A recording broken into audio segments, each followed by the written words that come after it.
जय हिंद प्यारे साथियों, एक बार फिर से आपका स्वागत है स्टडी 24/7 में। और वन दरोगा की इस सीरीज़ में आज हम बात करेंगे हाथी रिज़र्व, एलिफेंट रिज़र्व के बारे में। तो हाथी रिज़र्व की अगर हम बात करें तो इसका जो नाम है वो है एलिफस मैक्सिमस। ठीक है, इसको एलिफस जो साइंटिफिक नेम है एलिफस मैक्सिमस बोला जाता है। अब इसको दो कैटेगरी में डिवाइड किया जाता है, फर्स्ट एशिया, सेकंड अफ्रीकन हाथी। तो हम बेसिकली जो एशियन एलिफेंट है उनकी बात करेंगे। ये 3 क्षेत्रों में पाया जाता है एशिया में। एक तो भारतीय उपमहाद्वीप जिसको इंडियन एलिफेंट बोलते हैं, सुमात्रा यानी इंडोनेशिया आइलैंड पे पाया जाता है, और एक श्रीलंका एलिफेंट। तो ये 3 कैटेगरी में हम इसको बांटते हैं एशियाई एलिफेंट को। और जो अफ्रीका एलिफेंट है उसको 2 कैटेगरी में डिवाइड किया जाता है। जैसे कि आप देख सकते हैं, अफ्रीकन एलिफेंट की बात करें तो एक तो सवाना जो घास है, जब वन क्षेत्र ख़त्म होता है तो सवाना शुरू होता है, यानी घासलैंड शुरू होता है। और सवाना क्षेत्र में जो एलिफेंट मिलते हैं, और एक फॉरेस्ट यानी वन क्षेत्र में पाया जाने वाला एलिफेंट। तो अफ्रीका में 2 कैटेगरी हैं, और सवाना वाला जो है वो एंडेंजर्ड कैटेगरी में आता है, संकटग्रस्त, और जो फॉरेस्ट वाला है वो क्रिटिकली एंडेंजर्ड यानी अति संकटग्रस्त श्रेणी में आता है। बात करें इंडिया में तो इंडिया में जो है एशिया एलिफेंट को बचाने के लिए, एक तो आपको ये याद रखना है कि एशिया में जो मैक्सिमम पॉपुलेशन एलिफेंट की अप्रॉक्स 60%, एशिया की बात कर रहे हैं, वर्ल्ड की नहीं, एशिया में जितने भी हाथी हैं उनका 60% आपका भारत में पाया जाता है। तो एशिया में अप्रॉक्स 50,000 के अराउंड पॉपुलेशन है एशियन एलिफेंट की, तो उसका 60% आपका भारत में पाया जाता है लगभग। वैसे तो आंकड़ा है 27,312 का लगभग, तो ये 30,000 के आसपास बैठेंगे, क्योंकि अभी 2022 की जनगणना होनी है, तो उसमें 30,000 से ये आंकड़ा पार कर सकता है, ऐसा अनुमान लगाया जा रहा है। तो अब कुछ फैक्ट्स की बात कर लेते हैं। हाथी को रिज़र्व करने के लिए इंडियन गवर्नमेंट ने इसको राष्ट्रीय धरोहर पशु घोषित किया, हेरिटेज एनिमल, और ये सन आपको याद रखना है 2010 में।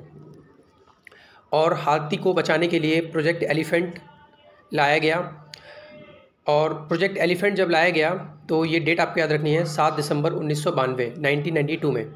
और ये जो हाथी पाए जाते हैं भारत के मैक्सिमम 16 राज्य हैं और केंद्र शासित प्रदेश, तो उनमें इस प्रोजेक्ट एलिफेंट को लागू किया गया। तो ये भी आपको याद रखना है 16 राज्य।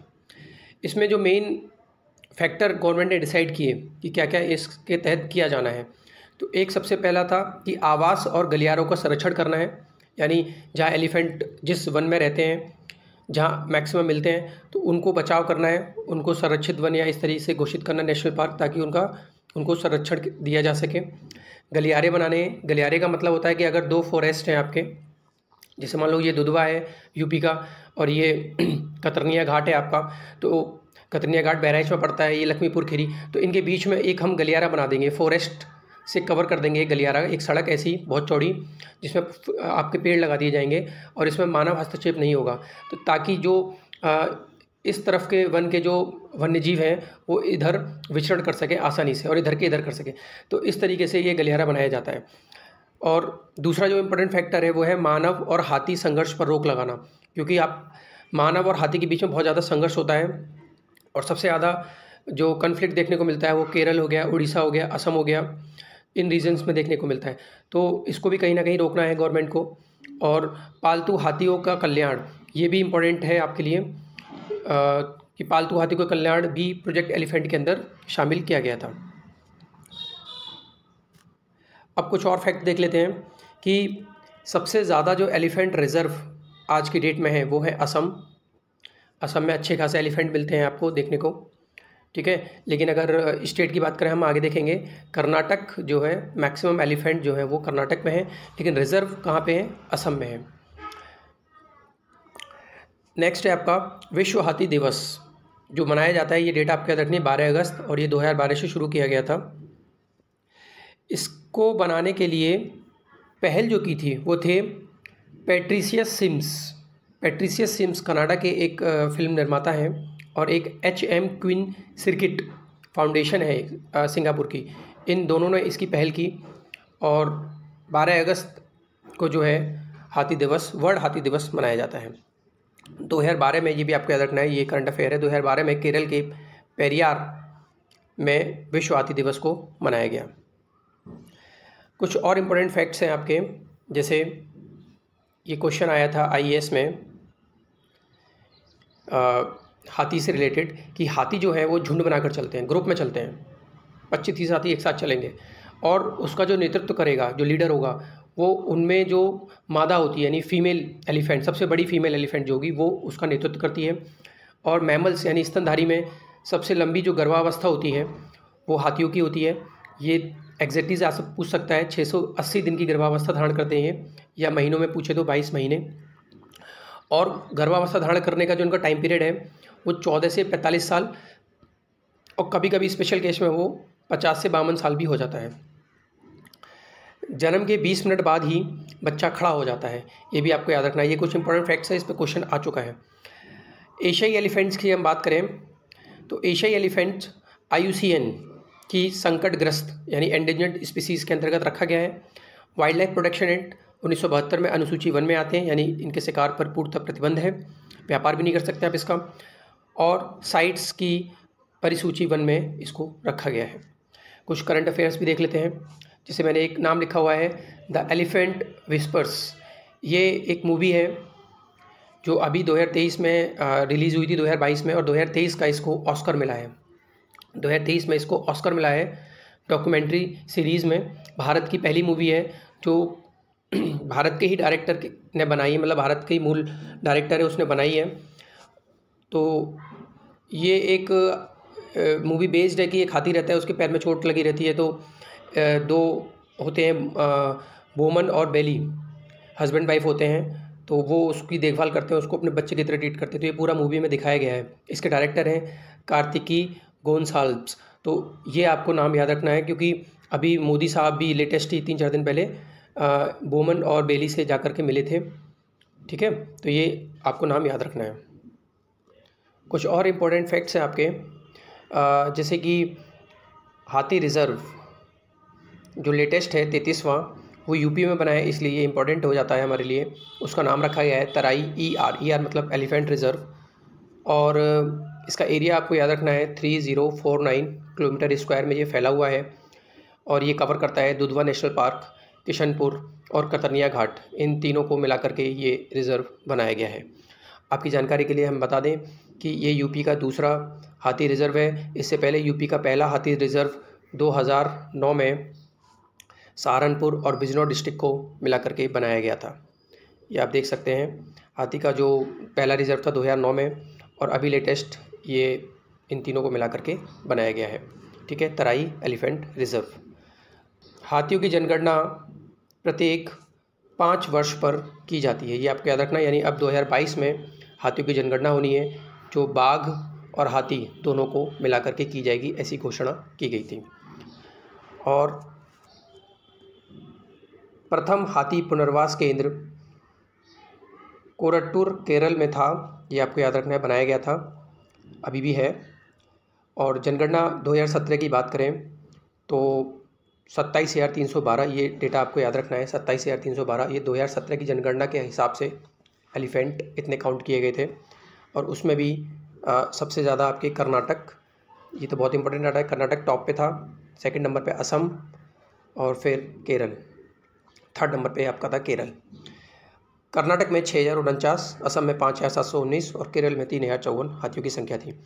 अगर हम बात करें कि सबसे ज़्यादा हाथी भारत के अगर छोर की बात करता है, तो आप देखेंगे कि दक्षिण भारत में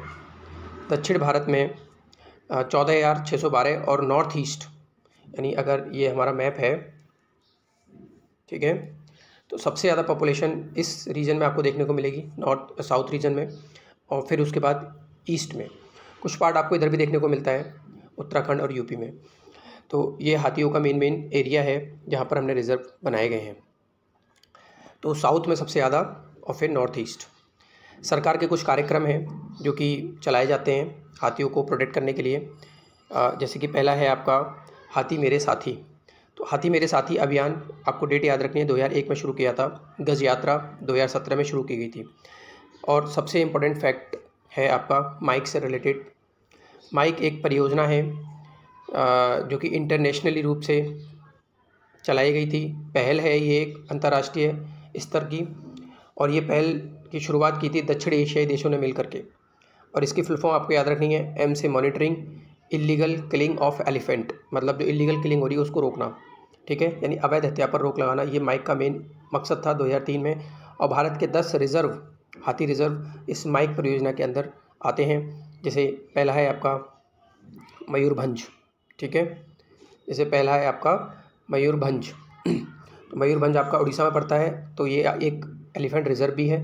मैसूर आपका कर्नाटक में पड़ता है। गारो पहाड़ी मेघालय। दिहिंग पटकई एंड चिरांग रिपू ये आपका पड़ता है असम में। वायनाड केरल में पड़ता है। शिवालिक ये देहरादून में है उत्तराखंड। और देवमाली आंध्र प्रदेश अरुणाचल प्रदेश में पड़ता है। पूर्वी द्वार वेस्ट बंगाल और नीलगिरी ये 10 आपके एलिफेंट रिजर्व हैं जो माइक प्रोग्राम के तहत आते हैं। यूपी में आपको ये भी याद रखना है कि 2017 की जनगणना जो हुई थी उसमें यूपी में जो एलिफेंट काउंट किए गए थे वो थे 232 यानी 232। कुछ इम्पोर्टेंट फैक्ट और हैं। अभी हाल ही में सुप्रीम कोर्ट ने एक 2011 का डिसीजन था मद्रास हाई कोर्ट का, उसको बरकरार रखा है। और वो ऑर्डर था rite of passage of animal, यानी जो जानवर हैं उनको अधिकार है एक गलियारे का। तो उनके लिए गलियारा बना होना चाहिए। सारे जंगल्स, सारे जो हमारे प्रोटेक्टेड एरियाज़ हैं, नेशनल पार्क हैं, वाइल्ड लाइफ सेंचुरीज़ हैं, उनको एक गलियारे के तहत कनेक्ट करना, ये सुप्रीम कोर्ट का लेटेस्ट डिसीजन है, आपको याद रखना है। अच्छा, कुछ इंपॉर्टेंट फैक्ट्स हैं वर्ल्ड लेवल पे। वर्ल्ड लेवल पे अप्रॉक्स 4.5 लाख पॉपुलेशन है हाथियों की, और सबसे ज़्यादा आपको अफ्रीका में ये देखने को मिलते हैं। तो अगर क्वेश्चन आता है कि वर्ल्ड में सबसे ज़्यादा जो ऐसा कौन सा देश है जहाँ सबसे ज़्यादा हाथियों की संख्या है, तो वो है आपका बोत्सवाना। बोत्सवाना ऐसा देश है जहाँ पर सबसे ज़्यादा हाथियों की संख्या पाई जाती है, और वो लगभग 1,30,000 है। ये कालाहारी डेजर्ट के अंतर्गत आता है, जिसमें हमने लास्ट वीडियो में देखा था जब हमने जो चीता लाए गए थे भारत में नामीबिया से, तो उसी रीजन में ये पड़ता है। नामीबिया, बोत्सवाना और साउथ अफ्रीका तीनों देशों को मिला करके ये आपका कालाहारी डेजर्ट पड़ता है। इसी का एक देश है बोत्सवाना, यहाँ पर सबसे ज़्यादा हाथियों की संख्या पाई जाती है पूरे विश्व में। और ये 2020 में न्यूज़ में भी था, क्योंकि बोत्सवाना में एक जगह है आपकी बोत्सवाना ओकवांजो नाम लिखा हुआ है, बोत्सवाना ओकवांजो डेल्टा। ये एक नदी है ओकवांजो जो बोत्सवाना की है।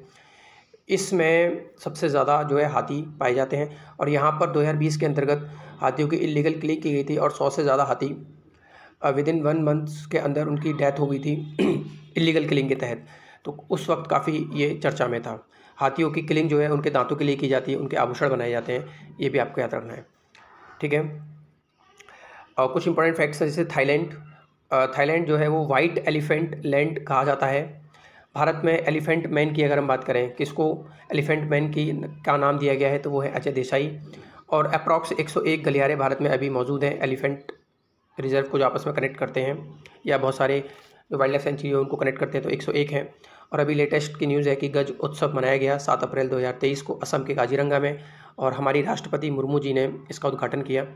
और ये गज उत्सव इसलिए मनाया गया क्योंकि आप जानते हैं 1992 में ये शुरू हुआ था आपका, और इसको अभी 2023 चल रहा है, तो अभी 30 साल पूरे हो चुके हैं इस प्रोजेक्ट को, ठीक है। 30 साल पूरे हो चुके हैं, इसलिए ये गज उत्सव मनाया गया। भारत में जो एलिफेंट रिजर्व हैं 33, तो उनकी कुछ लिस्ट है, वो आप देख लीजिएगा। जैसे उत्तराखंड में शिवालिक हाथी रिजर्व पड़ता है। उत्तर प्रदेश में 2 हैं, एक है उत्तर प्रदेश हाथी रिजर्व और एक है तराई हाथी रिजर्व। तराई वाला जो है वो लेटेस्ट है 33वां, मैंने लिख दिया है 2022 में ये इसको घोषित किया गया है। पश्चिम बंगाल में पड़ता है मयूर झरना और पूर्वी द्वार हाथी रिजर्व। पूर्वी द्वार आपका माइक प्रोग्राम में भी है। झारखंड का है सिंहभूम हाथी रिजर्व, और आपको ये भी याद रखना है कि सिंहभूम जो है ये पहला हाथी रिजर्व है भारत का, 2001 में इसको बनाया गया था। और फिर उड़ीसा में है मयूरभंज महानदी और संबलपुर। छत्तीसगढ़ में है लेमूर हाथी रिजर्व जो 2022 में लेटेस्ट बनाया। तो लेमूर हो गया, आपको ये भी आपको याद रखना है, लेमूर वाला कहाँ पड़ता है, छत्तीसगढ़ में पड़ता है। अरुणाचल प्रदेश में है कामेंग हाथी रिजर्व। असम में है सोनितपुर, दिहिंग पटकई, चिरांग रिपू, काजीरंगा और धनसिरी। अरुणाचल प्रदेश की अगर हम बात करें तो दक्षिण अरुणाचल हाथी रिजर्व। नागालैंड की बात करें तो इंटकी, बहुत इंपॉर्टेंट है, एक बार पूछा जा चुका है। इंटकी हाथी रिजर्व कहाँ है? नागालैंड में, आपको याद रखना है। और सिंगफन हाथी रिजर्व, ये सबसे छोटा है, ये भी आपको याद रखना है। मेघालय गारो हिल्स हाथी रिजर्व, ये भी आपका माइक प्रोग्राम में था। कर्नाटक मैसूर और डांडेली।